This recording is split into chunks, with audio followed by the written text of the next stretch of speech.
Well. So you're thinking of moving to the Twin Cities in Minnesota. But unlike other states in the Union, we have two major cities here to consider. So how do you figure out which one's better? Minneapolis, St. Paul? What are the pros and cons of the overall region in general? Don't worry, I got you covered. In this video, what we're going to discuss are the pros and cons of the Twin Cities, highlight a few things about each area, each neighborhood, and some of the advantages and drawbacks of being here. Whether it's your first time in Minnesota or you've lived here a while and are contemplating a move. And if you're not from the area, definitely stick around for the con number 5, because that one is especially unique and is going to give you some real big insight if you're relocating from outside of the Minnesota culture.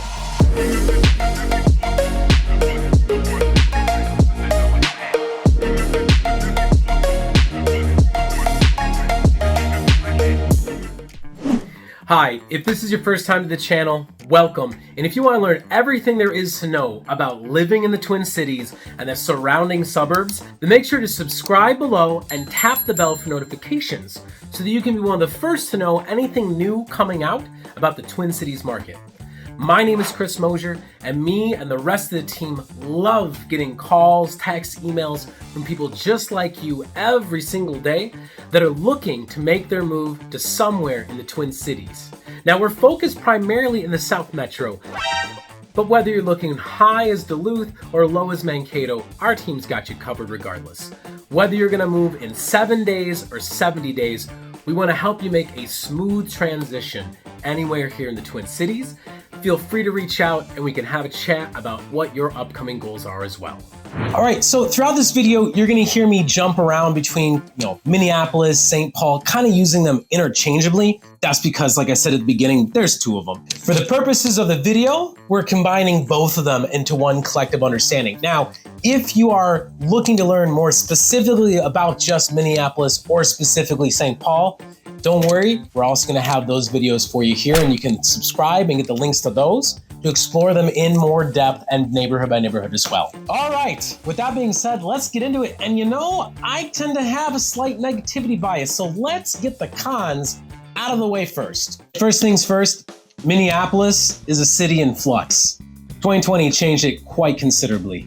Between George Floyd, subsequent riots, and even COVID itself, the landscape that we knew for our downtown, for our uptown, for the various neighborhoods we have, is just not the same that it once was. A significant number of businesses, restaurants, bars, and nightlife have pulled out or had to close due to the inability to stay open over the last 3 years, and a lot of those spaces haven't been replaced with new businesses. Our downtown off Nicollet Mall in particular was hit quite hard when the Target Corporation decided to not have a physical in-office presence and actually pulled out of that area.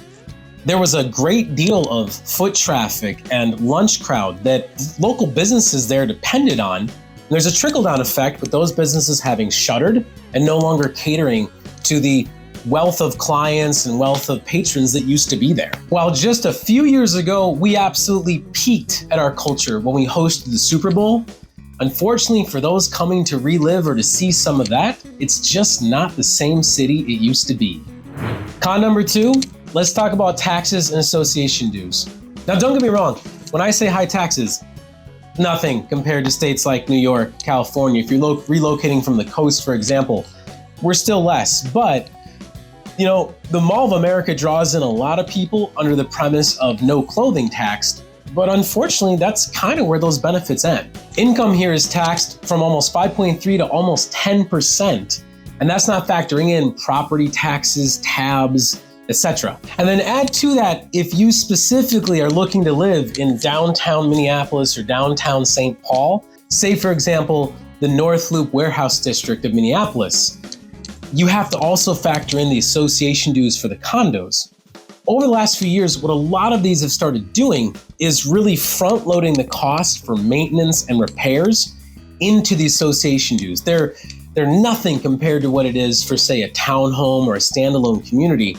And for many people, this is like hundreds, if not thousands of extra dollars that they're going to have to spend every month. Now, it's not me saying that you shouldn't buy a condo here in the Twin Cities, but your dollar will stretch considerably farther if you don't have that monthly amount that has to go on top of it. So always something to consider when comparing apples to oranges in terms of our property values. Con number 3, one-dimensional terrain. Now, don't get me wrong, Minnesota has a lot going for it.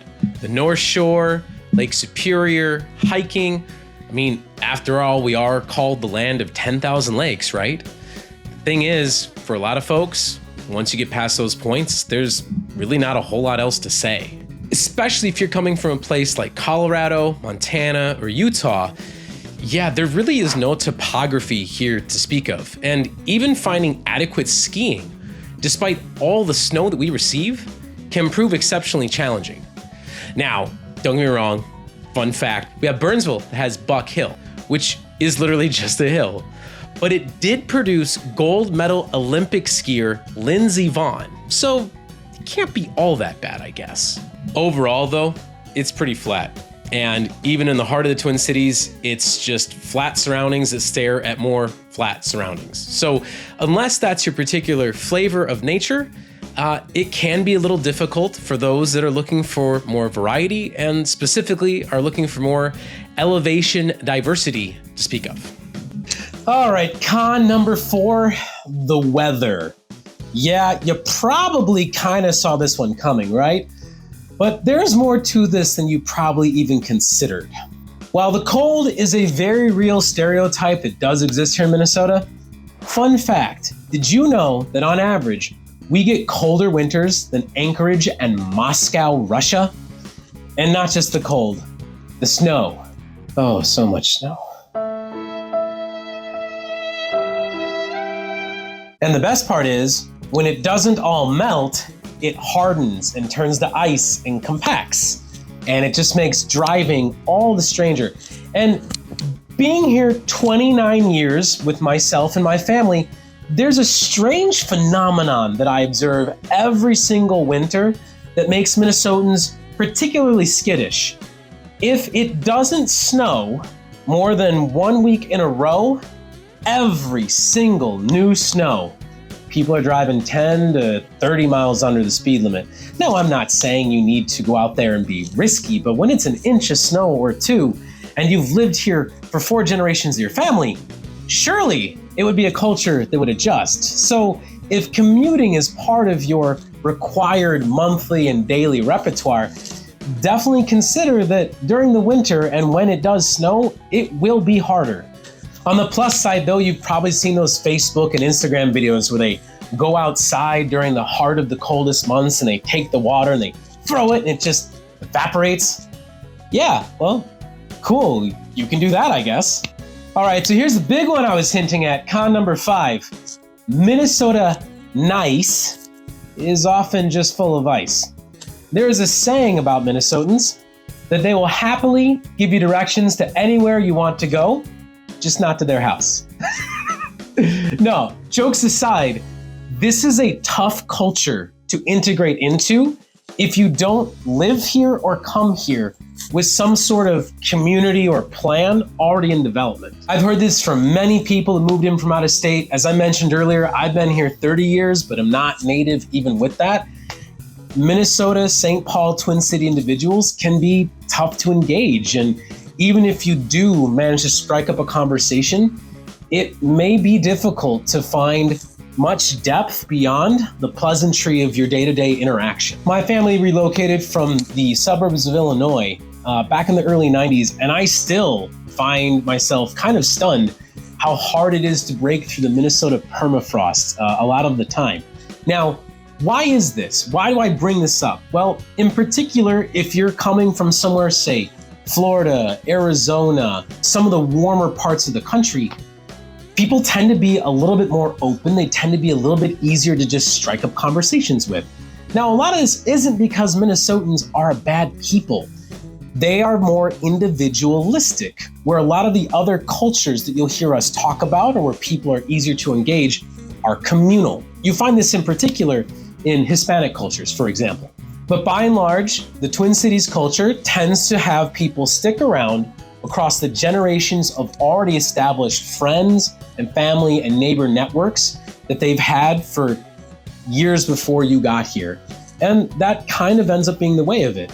So to counter that, if you're looking to be more engaged, but I mentioned at the beginning of this one, it might be in your best interest to try to line some of this up before you make the move.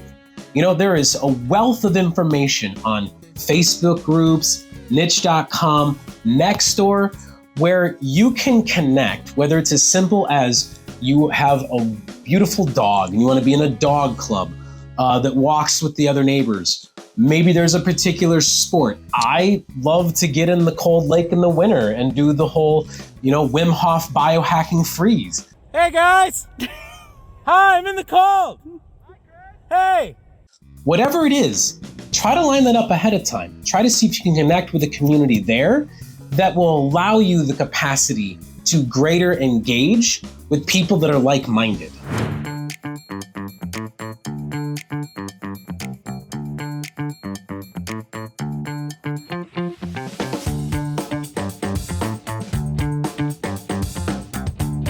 All right, well, I have thoroughly burned the bridge with any Minnesotan that's watching this. Have I scared you off as well? No? Good, because every city has its pros and cons, but we still have some pretty amazing pros. So let's talk about the good life here. Pro number one, the Twin Cities has a crazy high quality of life. No, seriously, you gotta hear these statistics. We have the third lowest levels of poverty nationwide, the second lowest levels of unemployment, and the third highest life expectancy in the entire US. It must be all that Wim Hof cold I was talking about, huh? And as it relates to the economic portion of what I just mentioned, it makes a ton of sense. We have more big businesses and big corporations here than a lot of people realize. General Mills, Target, Best Buy, US Bank, all keep their headquarters either right around or in the Twin Cities proper, with US Bank having their physical headquarters and even having a very large stadium right in the heart of downtown Minneapolis. Each one of those companies I mentioned are either currently or have been in the Fortune 500 at some point, and are just a few of the many really great employers that people tend to flock to the Twin Cities to work for. Like I mentioned, a lot of people relocate specifically for those employers, but in general, we tend to have steady wages and good economic growth that keeps a lot of people in a good economic position, regardless of which company they choose to work for. Equally important to discuss, as I mentioned, is our healthcare. So in southern Minnesota, about an hour and a half, maybe 2 hours tops, south of the Twin Cities proper, we have the Mayo Clinic. Now, even though you don't always necessarily need to go all the way to Rochester to visit the Mayo Clinic, the Twin Cities in general benefits from the offshoot of the Mayo itself, as well as the other hospitals that are in network. This helps to bring in some of the top medical practitioners in their field to the Twin Cities, and that includes even specialists as well. Additionally, there's a great deal of alternative wellness that has also really started to grow in the Twin Cities, whether it be the sauna, cold bath, IV vitamin infusions, whole body oxygen therapy.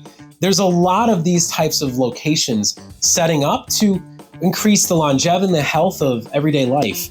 In fact, be sure to watch some of my other videos where I'll actually show you how to embrace the cold water here in Minnesota. Give you a few tips firsthand on how to get through that, so stay tuned. Pro number two, this place is a beer lover's delight. There are 38 breweries in the Twin Cities alone, and that actually makes it the 9th highest per capita in the entire US. Again, you gotta do something to get through the long winters, right? From Bauhaus, Utapils, and Finnegan's, just to name a few, there are so many good breweries across the Twin Cities. Surly Brewing has their headquarters here as well, complete with gourmet foods that rotate seasonally and different ales and brews across the different years. There's one in particular called Fiery Hell, which even infuses authentic guajillo peppers to create a spicy afterfinish to it. Definitely something worth mentioning that you would not expect to find in the Twin Cities. Pro number three, we go green, like literally and figuratively. I'll never forget when my family relocated here, we came in the summertime. I couldn't get over how green all the grass and all the trees and everything was. It was like the whole state had just the right balance of sun, soil, and water. But it's not just the aesthetic. The Twin Cities are rated amongst the top 10 greenest cities in the nation, according to the Siemens Green City Index. Travel and Leisure magazine actually pulled us at number 2, which is pretty impressive. One of the biggest factors contributing to this is how bikeable and walkable the Twin Cities are. There are over 200 stations to rent bikes provided by the Minnesota Nice Ride bike share program. With 98 miles of bike lanes and 101 miles of off-street bike lanes, there are plenty of places and routes for bikers to get across the Twin Cities. Now, the ability to have eco-friendly ways to explore the city actually pairs very nicely with how much we try to keep food and poultry and dairy and meats as organic and local as possible here as well. Shops like the Wedge, Mississippi, and various co-ops not only make sure to try to pull from local organic resources, but there are a lot of local farms that are easily within driving distance to get your eggs, to get your milk, to get your chicken, whatever it may be.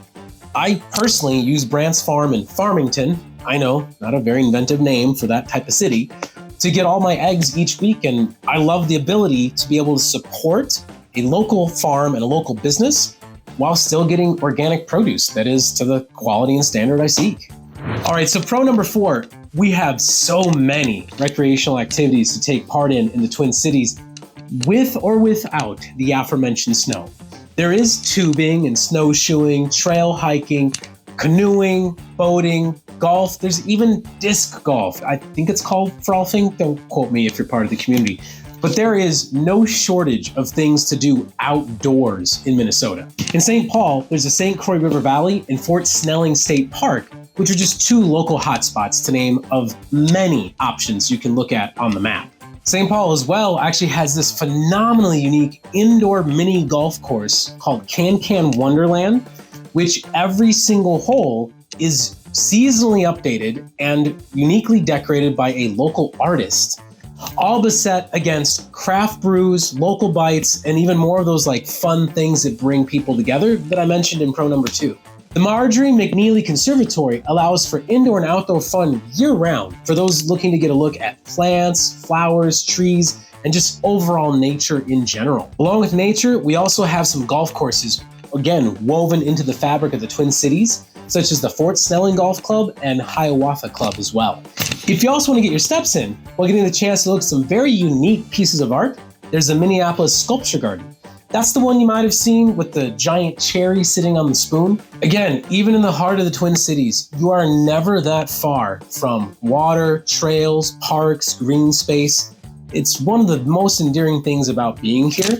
And yes, while we may not have the elevation in the mountains to speak of that I talked about earlier, you can't discredit how easy it is to still be a part of nature while being in the Twin Cities. And our final pro that's just as important as the rest of them, Twin Cities is a very manageable size. I think this might be one of the most understated elements of the Twin Cities that most people probably aren't consciously thinking about. Like, don't get me wrong, I love to travel. I love New York, I love Dallas, LA, Boston, I've been to all of them. But the difference is in any one of those cities, especially the closer you get to places like New York, to even get a couple blocks or to go, a couple miles across town, you may at best only cover one small part of a neighborhood, let alone how much time it's going to take you to physically traverse across the entirety of the city. Here in the Twin Cities, if you're not in the middle of rush hour and you start at one of the southern suburbs and go up through Minneapolis or St. Paul, you might be able to cover all of it in 15 to 20 minutes. It is literally that easy to get through, outside of peak hours, of course, but even our peak hours are typically not that bad. We tend to have, the same rushes you would see with everyone else between, 4:30 until about 6-ish in the evenings, and typically between like 7 and 8:30 in the morning. But those are a far cry for any of you that are watching this who have lived or spent time in places like LA, where on the 405, you may sit for hours to go 4 miles. Within the Twin Cities proper, 35 and 94 can basically take you anywhere you need to be around the metro in a matter of minutes. So it really does make it very easy to navigate. I believe that commuter stress is a real topic for some people, and this is definitely one of those areas that you don't really have to worry about that. Not only is it easy to travel within though, it's very easy to travel to and from. With my lifestyle, whether it be a training seminar, trip to see someone, scouting a new region for one of the projects I'm working on, I'm on a plane at least once a month. And I can tell you with all sincerity, MSP Airport is the cleanest and easiest to navigate airport I've ever been through. Like, it is ridiculous how simple it is to get in and out of the security lines, to find your flights, to travel to and from without huge delays, knock on wood most of the time. But with clear and pre-check being prevalent here as well, the last time I flew to New York to leave, I got through all of security in less than 3 minutes. It was kind of ridiculous, to be honest.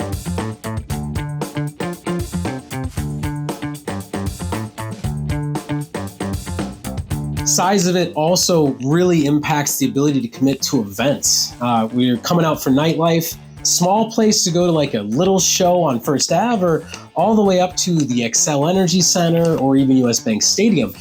Even if you're coming from the suburbs, it makes it a lot easier to take a night out on the town because you're not going to have to spend hours traveling to and from or waiting in some sort of gridlock. I know for myself, I went to many a concert on First Avenue in the Quest Club when I was a teenager because it was just so easy to get there and it was so simple to get in and out of the city. I mean, someone had to support Nickelback, right?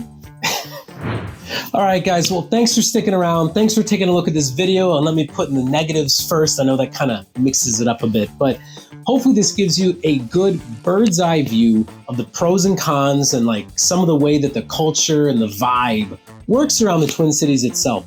In future videos, we're going to break it down city by city, even go into some of the neighborhoods within Minneapolis, St. Paul. And we'll actually be releasing here in a couple weeks a video that talks about the cost of living differences. So you can kind of see really what it would take to be inside the Twin Cities itself. Again, my name's Chris. I've been helping people buy, sell, invest, move within, move to Minnesota for the last 15 years. I love it here. I have a huge passion and a huge wealth of knowledge for exactly how this stuff works out. And any questions you might have, feel free to either drop a link in the comments if there's a topic about this you want us to go in more depth, or if you want to discuss the possibility of what being a property owner here in the Twin Cities would look like, shoot us an email, set up a Calendly link to, just do a Zoom call or something like this. Me and the team are happy to help out. Otherwise, I hope you found this interesting. I hope you found my dad jokes just corny enough to still listen to the video. And I look forward to hearing from you again next time. We'll catch you soon. Take care.